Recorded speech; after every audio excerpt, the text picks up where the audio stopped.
What is an annuity? Simply put, it's a finite set of level sequential cash flows. 3 key words here. Finite means a predetermined number of cash flows. Level means that the amount is the same for every cash flow. And sequential suggests that the cash flows are dispersed in fixed time periods.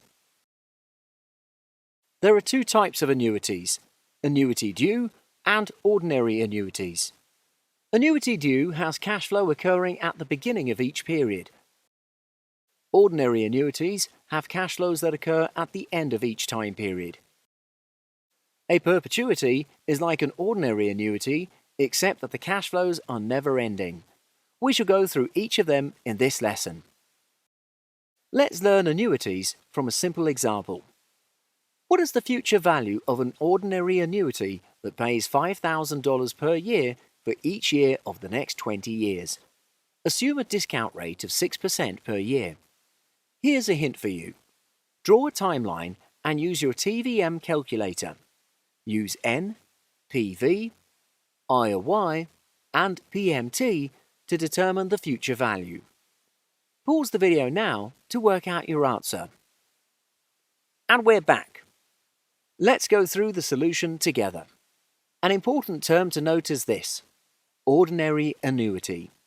Remember that the payments of an ordinary annuity are made at the end of the year. How do you remember that? Recall the default mode of your calculator is end mode. Simply equate default with ordinary, and you can remember that ordinary annuities have payments at the end of each period. Let's start by drawing the timeline. At time t0, the present value is 0. Payments of $5,000 are made at the end of each period.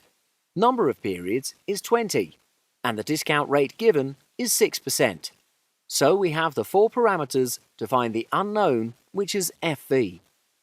Punch these numbers into your calculator in end mode, which is the default mode, and you get the answer $183,928. Now, what if it's an annuity due instead? Remember that the payments for annuity dues are made at the beginning of each period. So we have all the parameters as before. The only thing we need to do is set the calculator into begin mode.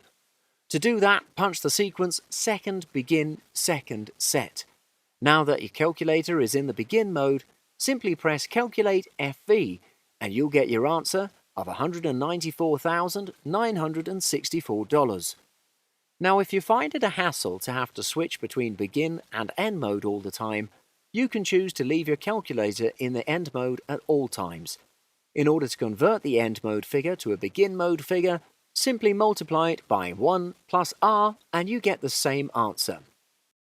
In essence, the difference between the end mode is 1 compounding period, and that's why you need to multiply the end mode figure by the compounding factor to convert it to the begin mode figure. You're watching an excerpt from our comprehensive animation library. For more videos like these, head on down to prepnuggets.com. At Prep Nuggets, let us do the hard work for you.